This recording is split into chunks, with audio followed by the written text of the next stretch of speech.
Now, when we finished up the last Aryan Nations broadcast, Dave spoke of taking the microcosmic view of Aryan Nations and backing it off into a wider scope macrocosmic view for the World Anti-Communist League series. And that is, in fact, exactly what we're doing. So what we're talking here, and the reason that the Radio Free America broadcasts are particularly useful for this kind of thing, we're talking about a series of things, information on which are available to virtually anybody. Most of our sources, except for some of the books that we are able to track down, are not that difficult to find. And as you hear tonight, most of the sources that we use are newspaper articles and sections from books. But you can get information on any one of these segments by itself. The question is how do these things fit together? Because, of course, in the long run, it doesn't matter if you have a small group here, a small group there, and a small group there. They're all small groups, and they don't necessarily mean a lot of danger. However, as was the case before World War II in Germany and before 1933, this was in fact what the fascist apparatus was in Germany, was a series of ostensibly small groups with no real affiliation, except for the fact that they liked to get out in the streets and brawl, and they hated communists. But as we all saw, those groups were in fact not just small groups, but in fact had a centralized purpose, and upon their coalescence, they became the force that we know as Nazism today, although again it was just fascism, and fascism has not gone away.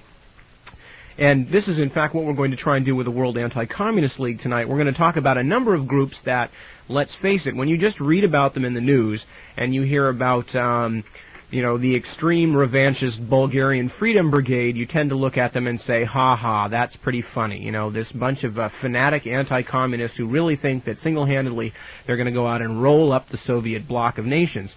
However, what we're going to point out tonight is that not only are these not single groups, but these groups are in fact united. And one of the main things that unites them is, of course, the World Anti-Communist League, but that they have connections in high places. And now that the Reagan administration has come to power in the United States, they have connections in higher places than they've ever had before, namely right to the very top of the most powerful military, industrial, and intelligence apparatus in the entire world, the United States government. Now, with our Aryan Nations series, we just concluded in program number 13, the last hour or so of the last of our 4 Aryan Nations programs, we were talking about the Reagan administration as sort of the Aryan Nations government. In other words, the culmination of constitutional struggles between the military and civilian sectors, the resolution of approximately a half a century of fascist activism, or the better part of a half century of fascist activism in North America and around the world, culminated with what we refer to as a Freikorps unit, sort of an underground extension of the military involving far right-wing parties, the Klan, the States' Rights Party, the Aryan Nations proper, the John Birch Society, and so forth.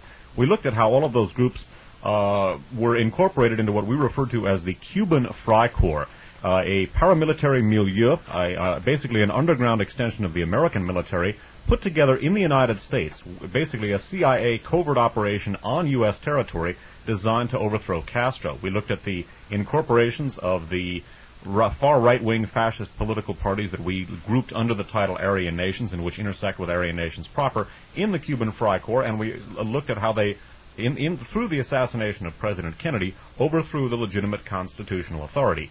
We have been looking, or we wound up looking, at the Reagan administration as the culmination of the whole process that we had been looking at, beginning in 1934 with an attempted military coup based on officers around General MacArthur and perhaps even General MacArthur himself, and culminating, as we said, with the Kennedy assassination. We looked at the Reagan administration as the culmination of the whole process, and specifically we took a look at how various elements of the Aryan Nations, in a sense, came to fruition with the Reagan administration.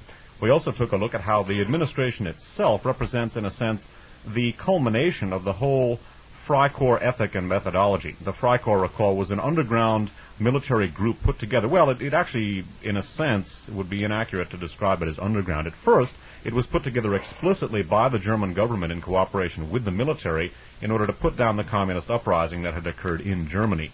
After that, or to see to it that it didn't go further than it did. After that, the units, although officially disbanded, remained in place under the control of the German military, where they systematically assassinated the legitimate members of the German Democratic Republic, or I should say the Weimar Republic, let's not confuse that. And they also, of course, wiped out all of their socialist and communist opponents.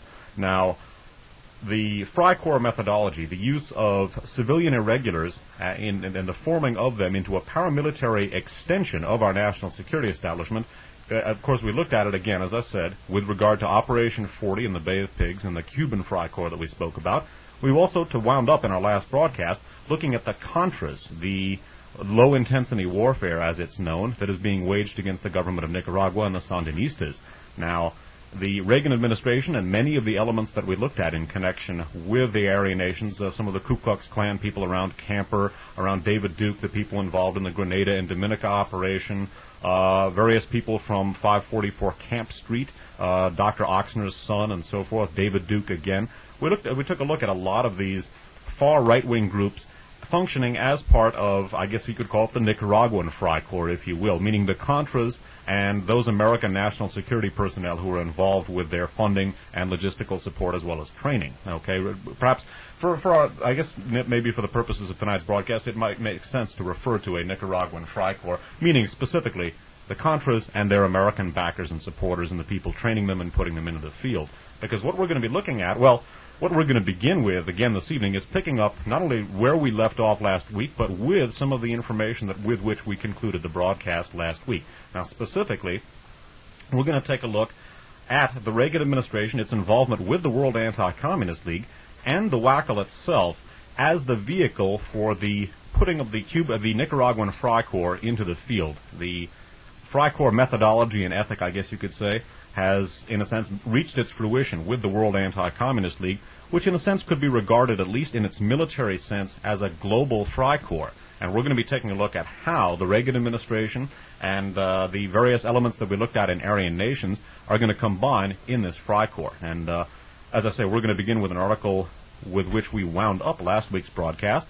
It's quite a long article. Nip's going to read it, and we'll interrupt it from time to time to interject things, because this first article here is going to kind of set the table for the rest of not only this broadcast, but the second of our WACL series. Okay, now, two last things, two admonitions, one a hard one and one a philosophical one. The hard admonition is, again, please, even if you think that you can handle listening to the whole show tonight, please put this thing on tape, because even more than most of our shows, the absolute welter of names, I mean, from the and all the groups we're going to be dealing with, the OUN Bandera, the Baelo-Russian SS, as Dave mentioned, the various Nicaraguan groups we're going to be dealing with, the Chinese groups, the Italian groups, I mean, just this incredible, the Taiwanese, the everybody. Well, beyond that, we're going to be taking a look, too, at some groups that have been agitating for a breakup of the Soviet Union almost since its formation, and we're going to be taking a look at various areas of the world which most people don't even know about, let alone know how to pronounce areas like Turkestan, Azerbaijan, and a lot of areas that are not going to have a whole lot of instant name recognition for a European or American. That's right. So taping is very important. Just for nothing else, if you run into like a whole bunch of names, you can stop, you can go back, and you can listen to it again. It does get very complicated. The only other thing, and this is the last thing, and this is to these whatever new listeners or folks who might have tuned this in before. Yes, what we're doing, you new listeners out there, or you folks who just happen to be cruising past on the band while you're looking for something a little more easy listening, what we're doing is rather difficult to listen to in a fun sort of way, and it's rather intense. But the one thing I think in which you would find myself and Dave in agreement with a lot of these right-wing groups is in the philosophy that democracy has to be fought for.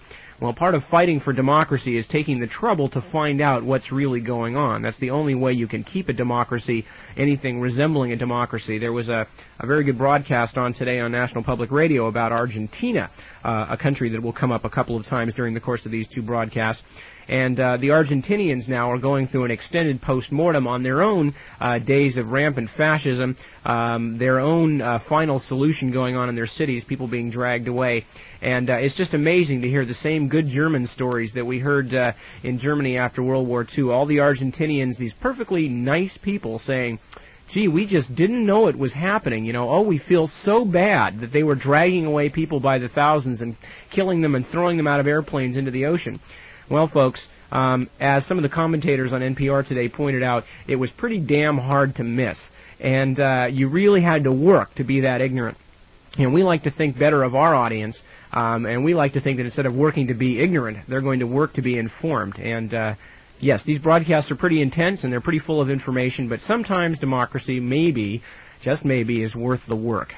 Okay? Okay, enough of sermon. The first article we're going to read tonight, and as Dave said, the set piece for this whole thing, is from the Village Voice for October 22nd, 1985. The headline is The Old Right's New Crusade. The article is by Joe Conason and Murray Waas. Conason, C-O-N-A-S-O-N, and Murray Waas, W-A-A-S. Hobbled by Congress in its pursuit of a proxy war against the Sandinista government in Nicaragua, the Reagan administration has turned to the private sector. With the encouragement and possible direction of the White House's National Security Council, private groups, partly funded by the governments of other countries, have provided military and police training to the Salvadoran military, as well as shipments of food, medicine, and combat gear to the Nicaraguan Contra rebels. Money has also been raised abroad for the purchase of weapons by the Contras. The level of private aid is estimated to be as high as $25 million a year. The network collecting and distributing aid to the Contras includes much of the traditional American far right, from the old China Lobby and the John Birch Society to the Moonies and the Cuban exiles. But at its center is a little-known international propaganda outfit called the World Anti-Communist League, WACL, funded by governments of Taiwan, South Korea, Saudi Arabia, and Paraguay, and by large private contributors in the U.S. and abroad. Chaired by retired Major General John K. Singlaub, and he's important, S-I-N-G-L-A-U-B, whose own affiliations could form a far-right directory, WACL met in Dallas last month and received the President's blessing for a renewed Cold War crusade. Skipping down. For the first time since its founding in 1968, WACL appears to have a purpose beyond its annual reunions for far-rightists from around the world. In years past, delegates from free and, quote, captive nations gathered beneath the blazing torch on the World Anti-Communist League's banner to debate the struggle against international communism and to dream of unleashing the nationalist Chinese and the Ukrainian freedom fighters. This year, such traditional obsessions were shunted aside in favor of a more fashionable notion: low-intensity warfare against Marxist governments in the Third World. Guerrillas from Nicaragua and Afghanistan displayed the evidence of real battle, and when Nelson Bunker Hunt and other prominent Dallas reactionaries showed up, they got more than just another speech. The one-legged Contra had company, a real Afghan mujahid, complete with burned stumps below the elbows. Elements that made up the original World Anti-Communist League were present, of course. Knots of nationalist Chinese, unable to converse with the other delegates, Slavic emigres, disgruntled because nearly everyone else has given up on rolling back the borders of the East Bloc, old right red-baiters like Robert Morris, former counsel to the Senate Internal Security Subcommittee. But these remnants were dominated both politically and stylistically by the new idols of anti-communism, the civilian military assistance mercenary types from Alabama, who provided security for the Dallas Conference and acknowledged Singlaub as their mentor. The general says he has asked them to avoid direct mercenary activities like the embarrassing border incident in Nicaragua last year in which 2 CMA members were killed. Skipping. As the far right's new media star, General Singlaub doesn't seem to mind the publicity he gets now. Much of that attention is based on Singlaub's connection to the White House, which dates back to his position as honorary Colorado State Chairman of Ronald Reagan's 1980 campaign. But he has lately played down the connections between the Contra support network he operates and the Reagan administration. While Singlaub has admitted keeping the National Security Council, quote, informed about fundraising and other Contra aid, he insists that he no longer talks directly with his friends in the Pentagon, the CIA, the State Department, or the White House. Why such reticence? Direct links could be embarrassing to both Singlaub and his White House allies. WACL has had, and continues to have, a membership heavily infiltrated by fascist and anti-Semitic forces whose presence the Reagan administration tries hard to ignore. More importantly, Congress has barred the U.S. government from sending military aid to the Contras either directly or indirectly, and has permitted only, quote, humanitarian assistance. Only by maintaining a thin separation between itself and these Contra sponsors can the administration claim to be observing the prohibitions of the Boland Amendment. That screen was broken last week when Associated Press reporter Robert Perry revealed that Singlaub's campaign was actually organized inside the White House and not independently, as the general and the administration have long insisted. Perry quoted anonymous, quote, current and former administration officials who told him that, quote, White House officials picked Singlaub as the chief fundraising contact. According to these officials, Reagan National Security Advisor Robert McFarlane orally outlined the plan at a presidential briefing in the spring of 1984. No written memorandum was prepared in the hope of avoiding leaks. The president approved it, and the plan was put into effect by McFarlane's deputy, Lieutenant Colonel Oliver North. Perry also reported Wackel's role in the funneling of arms to the Contras, as well as non-lethal aid. In addition to Israel, which has already been identified as the source of Contra arms, the governments of South Korea and Taiwan were reported to have furnished weapons to the FDN. The South Korean and Taiwanese aid were said to have been provided by, quote, an anti-communist organization with close ties to those governments, unquote. That organization is, of course, WACL, the World Anti-Communist League, which maintains offices in a Taipei government building and runs its daily affairs out of a secretariat in Seoul. But WACL's bureaucracy in the Far East is far less important than its political ties to President Reagan and his circle. These long-standing links have been controversial even within the administration. 3 years ago, administration factions hotly debated whether President Reagan ought to send a message of support to the December 1982 WACL convention in Tokyo. The request had come through Peter Hannaford, the former aide to Reagan when he was governor of California and former partner of Michael Deaver, a top aide during the president's first term. Hannaford's company, which according to Justice Department records was paid $250,000 last year for its efforts as a registered agent of the Taiwanese government, was asked to obtain the Reagan message by the head of Taiwan's WACL chapter, who is also a Taiwanese government official. He had good reason to expect success from Hannaford, who had delivered Reagan for a photo session with honorary WACL chairman Ku Cheng Kang in 1977. But opposing any overt support to the World Anti-Communist League was L. Paul Bremer III, then the State Department's executive secretary, and now ambassador to the Netherlands. Bremer warned that WACL was a front group for Taiwan, whose endorsement by Reagan might injure relations with Peking, and moreover that WACL's membership was pocked with fascists, anti-Semites, and other unsavory types. A senior White House official told The Voice he agreed with Bremer. Quote, there were a few people here who tried to red flag the whole thing. The background of the League isn't that obscure. After all, the Washington Post ran a story about its anti-Semitism. But there was hardly any way we could deny that we knew ahead of time about the group's background. There was the making of a potential major flap here. In the end, Bremer's objections were brushed aside, and Reagan sent his greetings. But one question remains unanswered. Was Hannaford's company acting as a foreign agent for Taiwan or for the World Anti-Communist League? Lobbying the White House on behalf of a foreign principal is illegal if the lobbyist fails to register and report his activities to the Justice Department within 10 days. A Justice Department official involved in enforcing the Foreign Agents Registration Act told The Voice, quote, if Hannaford did indeed carry out the activities as you described them, he would appear to have violated the statute.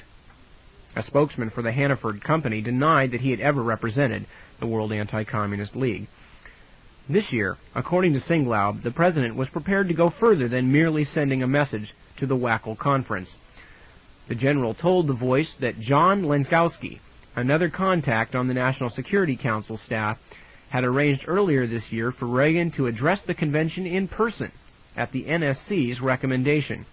But the president's surgery and subsequent recuperation prevented a personal appearance. Instead, there was another Reagan message. Quote, I commend you all for your part in this noble cause. Our combined efforts are moving the tide of history toward world freedom. We must persevere and never falter. I send you all who help in your crusade for liberty my best wishes. God bless you. Nip, why don't we interrupt at this point and maybe comment a little bit on some of the stuff some of the water that's already gone under the bridge, because this is a long article, and sort of throw in our mutual respective 2 cents and then proceed on, because this is a long article, and I think there's a lot of stuff I know that I would like to comment on here, and I suspect probably the same with you. Two comments I wanted to make was to call attention to the audience's attention, rather, the participation in this, again, I hate to use the same term over and over, but this paramilitary milieu, or World Freikorps, really, which is how you can think of the military activities of World Anti-Communist League, noting very quickly Robert Morris, a member of the China lobby, a McCarthyite, a fellow who we looked at in Radio Free America number 11, in connection specifically with an organization called Conservatism USA, under whose auspices a great many military intelligence agents were brought to Dallas, Texas, quite possibly for the assassination of President Kennedy. Anyway, that certainly is the overwhelming appearance of why they were coming to Dallas, Texas. He's an old member, as I said, of the China lobby, affiliated with John Birch and so forth, a fellow we looked at in our Aryan Nation series. Also, take the note of the China lobby and Nelson Bunker Hunt. Now, Bunker Hunt, of course, we also looked at in Radio Free America number 11 in connection not only with the John Birch Society, but also with the assassination of President Kennedy. Both of those people, again, from our Aryan Nation series, showing up in connection with people from the China lobby, who we're going to talk about at greater length, and a great many other people, and they're working with the Reagan administration's ongoing effort on behalf of the Contras. And again, note that separating the Reagan administration and the Wackel is impossible. It's not that they're coterminous, but this administration is inextricably linked with the World Anti-Communist League, both domestically and foreign, and with regard to our foreign policy. Again, notice again, where you were starting with this focus with Nicaragua, we tend to talk a lot because of the fact that, unlike other broadcasts, we like to follow up on where these groups came from and who they actually are tied to.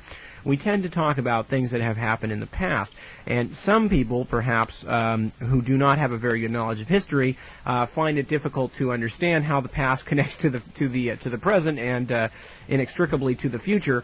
Well, for those of you who are just beginning with this kind of stuff and need something current going on, I suggest to you that our involvement with Nicaragua and our ongoing involvement with the Contra forces there and the Reagan administration's, as we're seeing here in particular, involvement with the Contras in direct contravention of a congressional bill that was passed that banned that kind of activity, is something that affects all of us, because essentially, if you want it broken down in the simplest terms, not only are we helping to contribute to the chipping away of democracy as usual, but if you want it to be even more right in your face, that's your tax money going for illegal purposes to help basically fascist terrorists kill civilians, among other things. You may remember we talked on the last One Step Beyond, and have talked before about the Nicaraguan wedding party that was ambushed by the Contras. These are these brave men that Ronald Reagan is sending his blessing to. These are people who are shooting brides on the Nicaraguan border, and this is your tax dollars at work and your vote coming home to roost, to mix an elaborate metaphor. Also, for those listeners, and there are many of them who were too young to have experienced the anti-Castro paramilitary operations during the 60s, or are not really aware of them, this is simply like a larger version of the Operation 40 and Operation Mongoose operation. Well, basically, those operations which were conducted against Fidel Castro. Perhaps the only difference is that the Contra operations are receiving far less flack, although Congress has moved to cut off funding and has in fact cut off quote military unquote funding to the Contras. It hasn't. The Contras really haven't missed a beat in this whole thing, and this is exactly the kind of thing we looked at in connection with Operation 40. Basically, a paramilitary operation conducted in the United States, except that the Contras are in Nicaragua. But it's exactly the same kind of thing we saw with Castro, but a larger version of it, and a little bit farther from our own shores.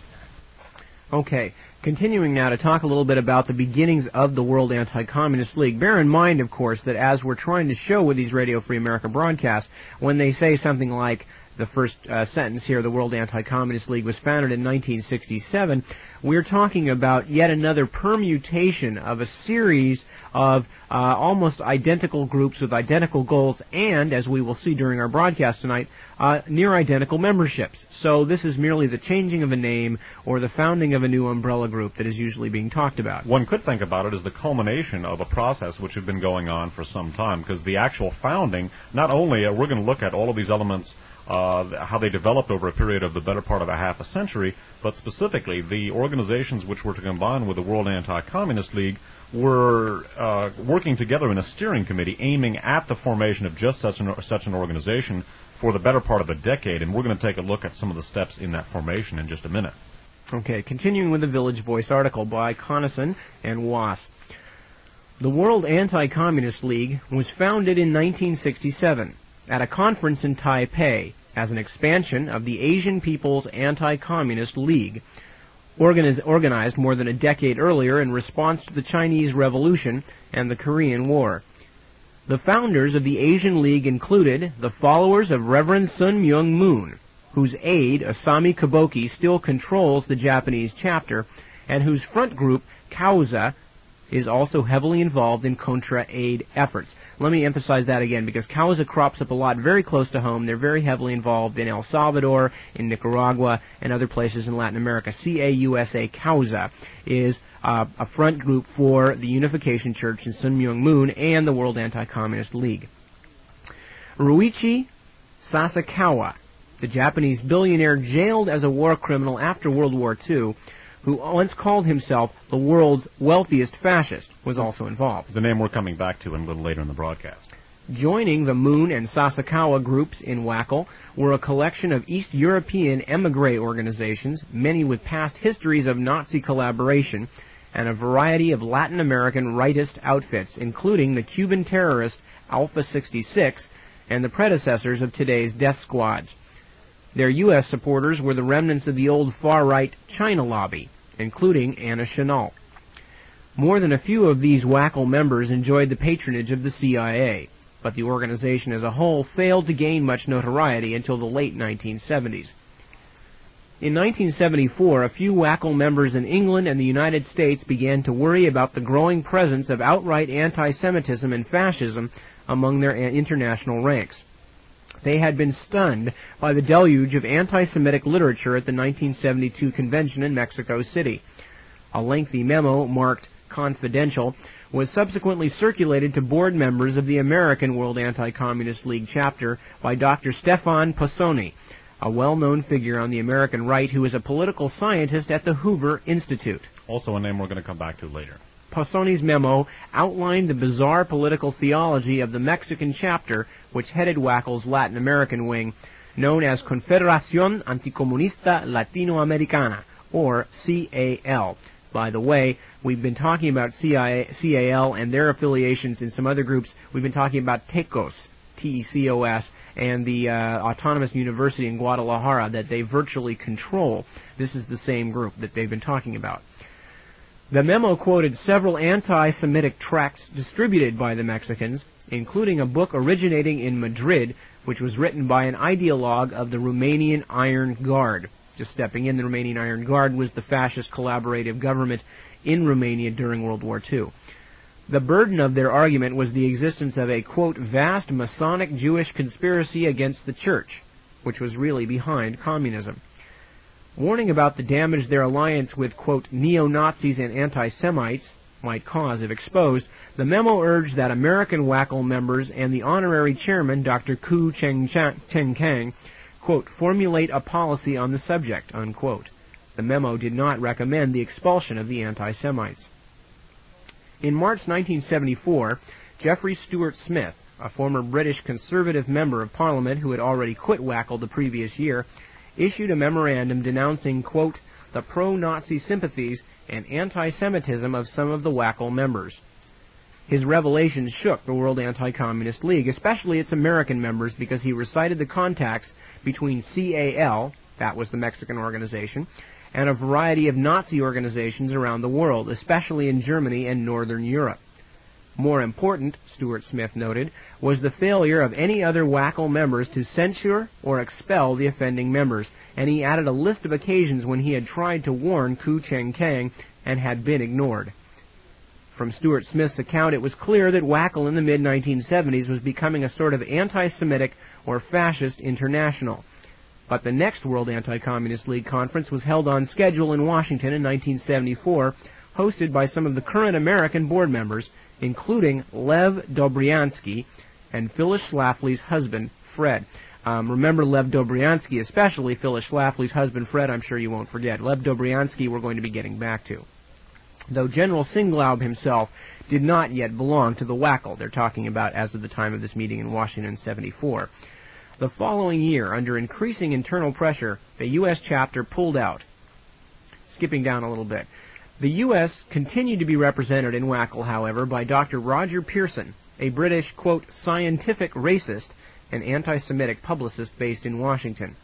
Although Pearson embarrassed even WACL, which ousted him in 1980, he received a letter in 1982 from President Reagan on White House stationery praising his, quote, substantial contributions to promoting those ideals and principles that we value at home and abroad.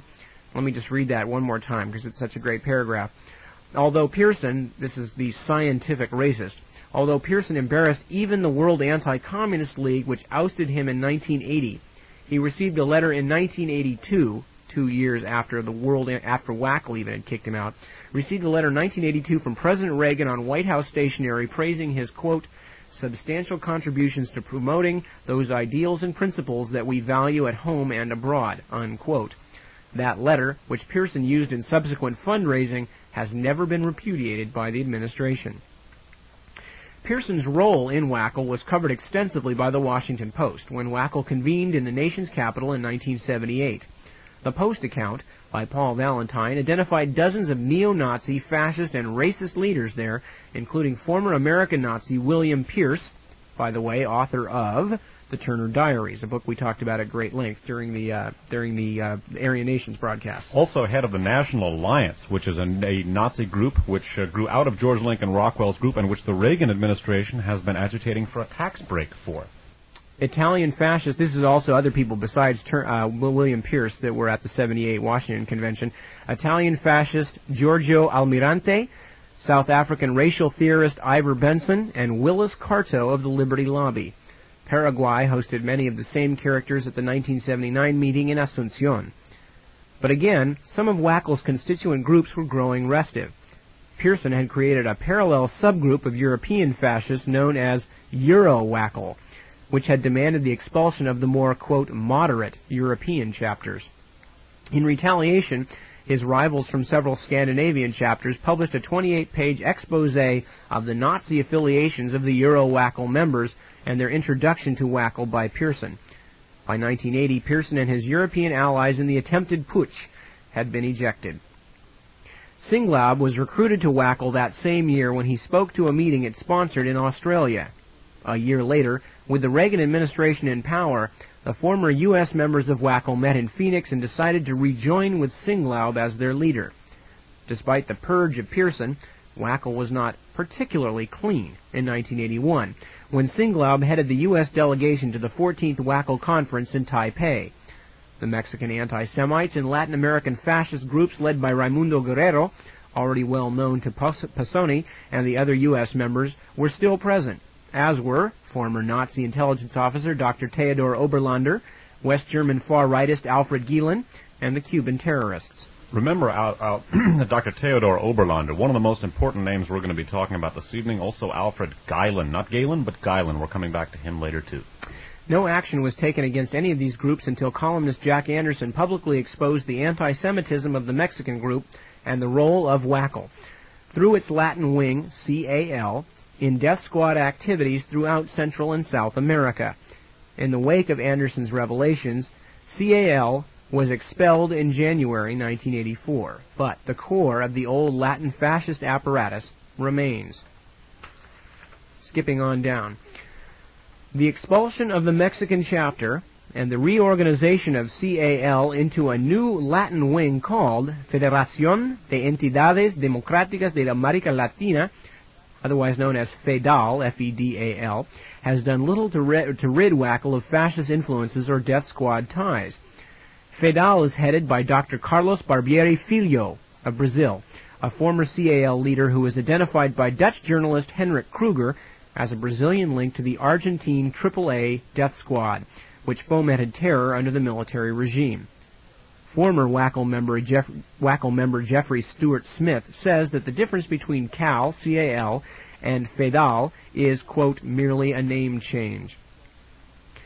An ominous presence in Dallas, as he has been at many WACL and CAL conferences before, was Mario Sandoval Alarcón, former Guatemalan vice president and founder of the ultra-right National Liberation Movement.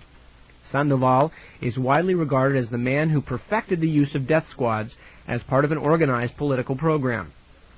Asked at a press conference about Sandoval, Singlaub denied knowing that the Guatemalan was in Dallas. But Sandoval was listed as a delegate on the official list released later that day. The general explained that the former CAL members were not barred from WACL membership. Sandoval's pupil in death squad tactics, former Salvadoran Major General Roberto D'Abuisson, didn't come to Dallas.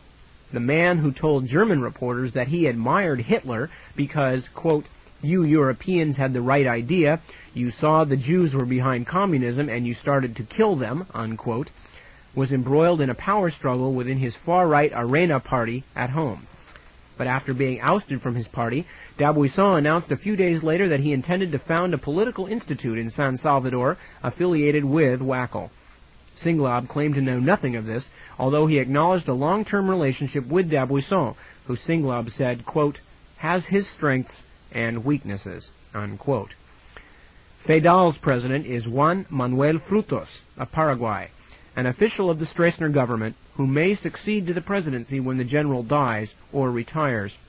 Paraguay's government is best known in the U.S. for protecting Nazi war criminal Dr. Josef Mengele.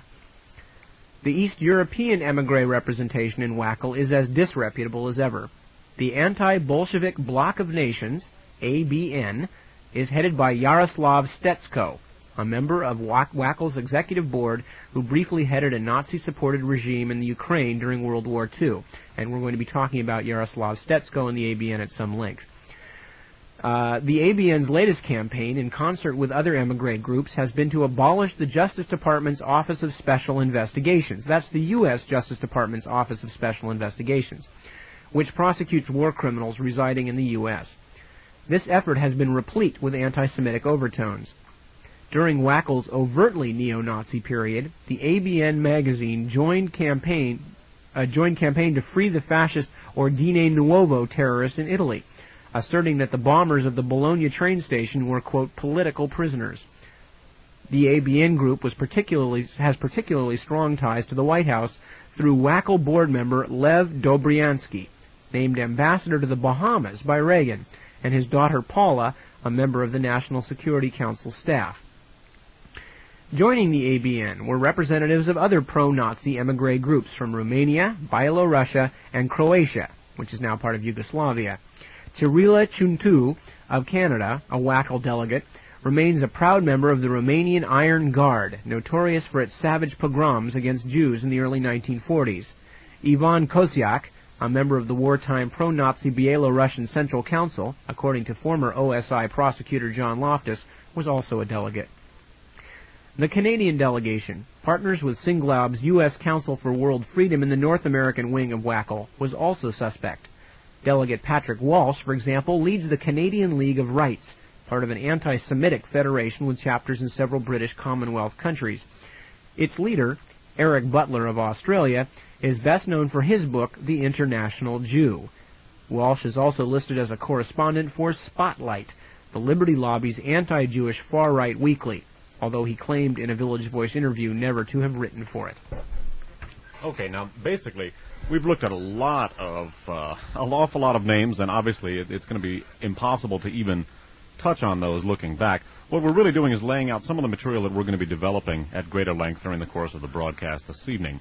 Now, we're going to go over the breakdown that I'm about to give you, in a sense, again, in an article I'm about to read you. But basically, we're going to be looking at 4 main groups in the World Anti-Communist League, and they group geographically. Specifically, we're going to think of WACL as comprised of 4 main elements: the North American element, the Latin American element, the European and Eurasian element, and the Asian element. Okay?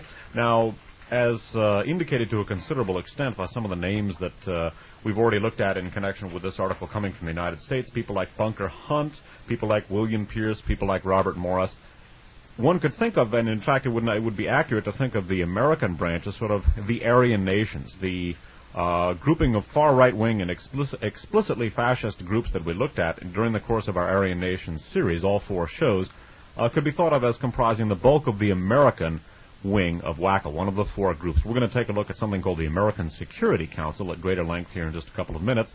That could be thought of, and in fact we looked at that in connection with the Aryan Nations as part of our Aryan Nations grouping. We're going to be taking a look at the American Security Council, the key American link to the World Anti-Communist League, in just a minute. We're also going to take a look this evening, well actually we're going to be reviewing by way of tape the Asian elements of WACL, primarily the elements around the Kuomintang of nationalist China, now on Taiwan, and also the elements coming from South Korea. Specifically, we're going to take a look at elements from the Unification Church. And we'll be taking a look at those via tape from Radio Free America number 11. Then we're going to be taking a look at in tonight's broadcast, the European wing of the World Anti-Communist League, grouped largely around the League of the Anti-Bolshevik Nations, the ABN group, featuring Lev Dobryansky and people like that. We're going to take a look at ABN, the European fascist movements minus Italian and Spanish groups, who we're going to talk about in our next series. And we're going to be talking about them specifically as extensions of the Third Reich and of the Galen organization, and all of the groups this evening. And during the course of our World, I'm going to have to switch series here. During the course of our Anti-Communist League series, we're going to be looking at the WACL as a reformation or a continuation of the very same fascist groups who emerged, who converged, I really should say, in the 1930s and 40s under the Axis powers. We will be looking at the World Anti-Communist League as a second anti-Comintern, if you will. The Anti-Comintern Pact was formed between Italy, Japan, and Germany, and was basically aimed at not only destroying the Soviet Union, but also preventing the spread of socialism or communism worldwide. We're going to be taking a look at the ABN and European group this evening. The 4th group is the Latin American group, and we're going to be taking a look at the Latin American wing of WACL in our next show, in addition to taking a look at connections to the assassination of President Kennedy. But this evening, we're going to finish up, in a sense, what we've been looking at during Aryan Nations, the North American wing of WACL. We're going to look at the Asian wing of WACL, and we're going to look at Europe and Eurasia this evening. Latin America and the Kennedy assassination during our next broadcast. And lest, once again, especially those of you who are newish listeners, should get confused during with this plethora of names and places and locations and groups and things like that, the most important thing to bear in mind here, and the reason that you need to pay attention to this, it may seem like that we're just putting together this thing to show how clever we are and how many names we know and how many obscure connections we can come up with. But bear in mind, the main thing going on here is that these people, these anti-Semites, these fascists, these right-wing lunatics, basically, if you will have it that way, are currently members of our United States government. They are ambassadors. They are members of the National Security Council. They are important advisors on military and intelligence affairs. And in the case of John Singlaub and the Contras, they are in fact implementing U.S. foreign policy right now in Central America, one of the most troubled and potentially inflammatory spots on the face of the earth. They are those right-wing revanchist lunatics are the people who are implementing against Congress and the will of the American people, implementing U.S. government policy.